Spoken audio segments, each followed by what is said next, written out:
के सभी साथियों का हम बहुत शुक्रगुजार हैं। जब भी एलजेपी के माध्यम से या अब राष्ट्रीय लोक जनशक्ति पार्टी के माध्यम से कभी भी हम कोई भी बात उठाते हैं तो आपके ब्लेसिंग से और आपके सपोर्ट से वो बात प्रॉपर तरीके और प्रॉपर जगह पर पहुंच जाती है। आज पार्टी में कुछ चेंजेस हो गई है।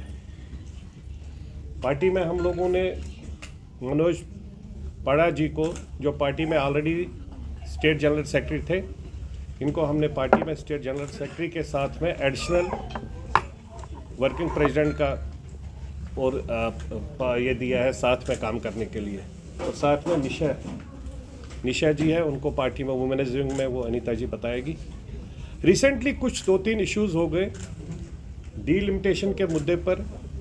जिस तरीके से माहौल बनाया गया है आज, मतलब बहुत it is really very unfortunate कि एक साइड से डॉक्टर फारूक साहब जो पहले कश्मीर में कहते थे कि हमें कोई लेना देना नहीं है 5 अगस्त के बाद में कहीं पर भी किसी भी प्रोग्राम में बैठने की, जिसके नाम पर उन्होंने पीएचडी बनाया, जिस पीएचडी के वो पैटर्न भी है। अब जब एज पैटर्न ही वो अपने लोकसभा के एमपीज को लेकर डीलिमिटेशन कमेटी में बैठते हैं, तो उसके बाद तो पीएचडी का कोई रोल ही नहीं है। पीएचडी तो खत्म हो गई, वो तो जीरो है। आज हमारी बहन वहां महबूबा जी बोल रही है कि भाई ये गलत हो गया। महबूबा जी, आपके पास लोकसभा वाला कोई है नहीं। अगर आपके पास भी लोकसभा वाला कोई होता तो आप भी वहां जाकर बैठ जाती। आपके पास जो राज्यसभा के थे वो सब लोगों ने तो क्लियर कर दिया, दे आर विद दैट। तो इसलिए जो ड्रामा हो रहा है और जिस तरीके से ये पॉलिटिकलाइज करना चाहते हैं, डिस्टर्ब करना चाहते हैं कश्मीर वैली को, जो ऑलरेडी बड़ी मुश्किल से कुछ हद तक स्ट्रीम लाइन पर कहीं तक कुछ हद तक कुछ सेटल हो रही है, लेकिन उसको जिस तरीके से वो डिस्टर्ब करना चाहते हैं, लोगों को एक्सप्लॉइट करना चाहते हैं, खाली एक नाम लेकर 370-35 के नाम पर। कहीं पर भी आज तक हमने नहीं सुना है कि पीएचडी के माध्यम से ये आ गया कि 3.5 लाख 4 लाख अनएम्प्लॉयड जम्मू कश्मीर में है, हम उनके लिए बात करेंगे, उनके रोजगार की बात करेंगे। मेट्रोज पूरे देश में हो गई है, जम्मू में भी प्रोसेस स्टार्ट हो गया, कश्मीर में मेट्रो का कोई प्रोसेस नहीं है। जितने इंडस्ट्रियलाइजेड या इंडस्ट्रियलाइजेशन करने की बात है, कश्मीर को कहते हैं टूरिज्म स्पॉट है। अगर वो टूरिज्म स्पॉट है तो उसमें आईटी इंडस्ट्री को एंट्री दे सकते हैं, बोर्डिंग इंस्टीट्यूट को एंट्री दे सकते हैं, जिससे जब तक कश्मीर जब जितना ज़्यादा खुशहाल रहेगा, ऑटोमेटिकली जम्मू में उसकी खुशहाली और उसकी खूबसूरती नज़र आती है, क्योंकि जम्मू कश्मीर हमारा एक यूटी का हिस्सा है, उसका रिफ्लेक्शन कश्मीर में दिखता है। तो इसलिए ये बहुत ज़रूरी है कि हमारे यूटी के दोनों हिस्सों में, दोनों जो पार्ट्स है, इन दोनों में जितनी खूबसूरती होगी, जितना अच्छा माहौल होगा और जितना अच्छी डेवलपमेंट होगी, जितनी अच्छी इकोनॉमी घूमेगी, उसके माध्यम से दोनों जगह में अनएम्प्लॉयमेंट जो है वो एम्प्लॉयमेंट में क्रिएट हो जाएगी, बच्चों को रोजगार मिलेगा, जो हमारा मेन मिशन है। उसके बाद में दूसरा मुद्दा जो पीडीडी का था, अभी रिसेंटली उठा, मैं गवर्नर साहब को मुबारकबाद देना चाहता हूँ जिस तरीके से उसको हैंडल किया गया, जिस तरीके से वर्कआउट किया गया। उनके भी जो 3-4 मुद्दे थे, उन मुद्दों को भी नज़रअंदाज नहीं करना चाहिए, लेकिन उसके बगैर में हम लोगों को भी हक बनता है जम्मू कश्मीर के लोगों को कि 24/7 हमें इलेक्ट्रिसिटी मिले। क्या हम लोग नहीं चाहेंगे? पूरे देश में अगर 24 घंटे हर जगह बिजली मिलती है तो हमें भी मिलना चाहिए। तो रिफॉर्मेशन में करने में मेरे को नहीं लगता है कि किसी को कोई आपत्ति होनी चाहिए। जितने अगर रिफॉर्म हर एक चीज़ में हो गया, हर एक एक्ट्स में हो गया, लॉज में हो गया, तो पीडीडी या इलेक्ट्रिकल डिपार्टमेंट रिफॉर्म करने में कोई दिक्कत नहीं होनी चाहिए, कोई आपत्ति नहीं होनी चाहिए।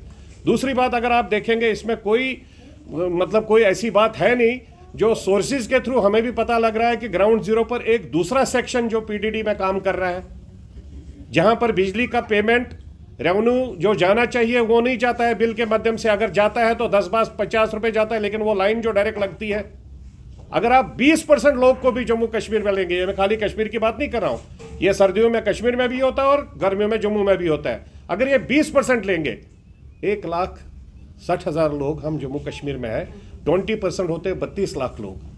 32 लाख लोग को अगर मल्टीप्लाइड बाई 300, 400, 500 आप करेंगे, आप देखिए कितना अमाउंट बनता है ये। उस अमाउंट से हमारी कितनी एम्प्लॉयमेंट क्रिएट हो सकती है। इसीलिए हम कहते हैं रिफॉर्म करना बहुत ज़रूरी है।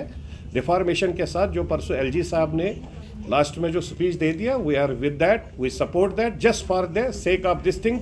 हम लोगों को भी हक बनता है कि 24 घंटे हम लोगों को इलेक्ट्रिसिटी स्टेट में मिले। तीसरी बात है कि डीलिमिटेशन में जब बात चल रही थी कि डीलिमिटेशन में ये हम सबको पता है कि डीलिमिटेशन जब प्रोसेस कंप्लीट हो जाएगी या अभी जो उसमें प्रोसेस चल रही है, डीलिमिटेशन का जो भी सीट शेयरिंग का निकलता है वो निकलता है on the basis of population. But unfortunately Kashmiri Pandit जो है, जो कश्मीर में नहीं है, और सेंसस जो हम डीलिमिटेशन इस वाले सेंसस में ले रहे हैं 2011 का सेंसस, 2011 सेंसस में असेंबली में पास हुआ है कि 2.5 लाख 2,76,000 कश्मीरी पंडित जी कश्मीर में रहते हैं। मैं कहता हूं कि जो वो असेंबली में उस वक्त के चीफ मिनिस्टर साहब थे या जितने भी थे, मैं उनको चैलेंज ओपनली करता हूं, जरा मेरे को आज दिखाइए 2,76,000 कश्मीरी पंडित कश्मीर में कहां पर थे भाई, सेंसस से निकला।